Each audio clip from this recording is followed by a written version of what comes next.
Okay. Can you give me a short explanation of your employment experience? I sort of left high school, did a few odd jobs for a couple of years, then I got an apprenticeship with Telstra, or Telecom Australia it was at the time. I did my 4-year apprenticeship, and then at the end of that 4-year apprenticeship, I was a technician, and I worked in Carnarvon for about 5 years at Radio Australia. Then that place closed due to changes in government policy, and I came back to Perth. I worked in another section of Telstra for a year, and my old boss from Radio Australia Carnarvon, that is, contacted me. He was now working on the Jindalee over the Horizon Radar project. Wanted to know if I was interested in coming to work on it, so that's where I went. That was in 1997, and I've continued to work on the Jindalee Over the Horizon project from 1997 to the present day. I've changed employment twice in that time. First from Telstra to a company called RLM, and then from RLM to Lockheed Martin. Great. Okay. What do you think makes a job important? Oh, I think 3 things. You've got to believe that in the nature of what you're doing. You've got to find it interesting, and of course, finally, there has to be sufficient remuneration. Whether that be in purely monetary terms, or whether there may be other benefits in doing a job. In other words, a tradesman is always worthy of his payment. That's essentially the element that I'm suggesting there. If somebody doesn't value you, one of the classic ways they don't value is they don't give you sufficient remuneration. So if they value you, they generally pay you well. Great. What advice can you give to me on choosing a career? Well, I guess the first, most obvious thing, as I said, is try and find something you enjoy, something you believe in. Enjoyment and believing really tend to go together. I mean, generally, if you don't believe in something, you're unlikely to enjoy the process of doing it. And also find something that you're relatively good at. There's no point in being the, how would you put it, there's no point in thinking that something is great, but being so bad at it that you'll never be able to be comfortable working in that situation. And then last but not least, try and ensure that it's going to fit in with your overall lifestyle plans. It's not just about your work life, it's about your whole life. You've got to get something that will pay you enough, obviously, but also you might have limitations as to how your living arrangements are going to fit in with your work. Great, thanks.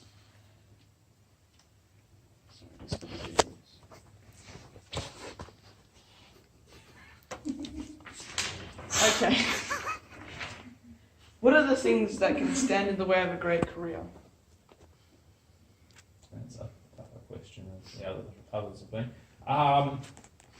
Well, obviously, your own attitude can stand in the way of a great career. Perhaps your own, what would you say, your personality. Certainly, I think everybody knows that most great careers are based on a certain amount of hard work, so you've got to be prepared to do it. But if you're not prepared to do that hard work, I'd say it's going to stand in the way of your career. Then the obvious other things would be, as I said, your skill sets or lack thereof. If you lack certain skill sets, it's going to get in the way of your career.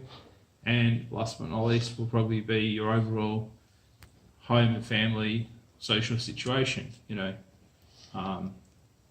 might just find that sooner or later those things bring you into conflict with your work. And I guess something you'll have to give. You either change your family, social life, or living situation, or you give up and go find a different career.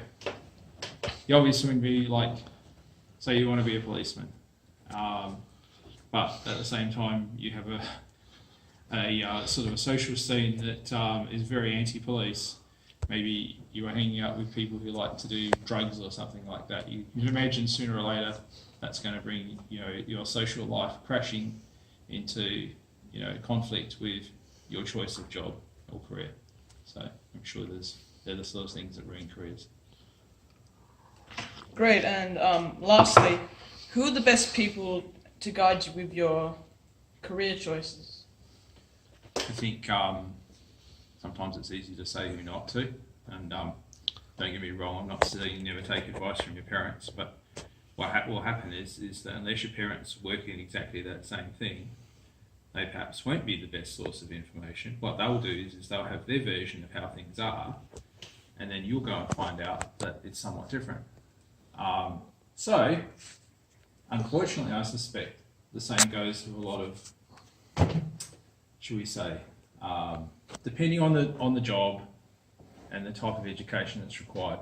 I think that even sometimes educators don't necessarily know where things are currently going. So that really brings us around to who's best. Well, clearly people who are doing that job, people who are working in that industry, they're the best people to guide you. But sometimes it's tricky to get access to that kind of information. You've probably heard that the mining industry at the moment, it's a big employer, and a lot of people say that they want to get into it. And one of the things that I often hear people say, it's not what you know, but who you know. It's that bit of having to have personal contacts. So I think therein lies the difficulty, is that there's a certain element of networking is required to get really good information on how to get into certain careers and certain jobs. Great, thank you.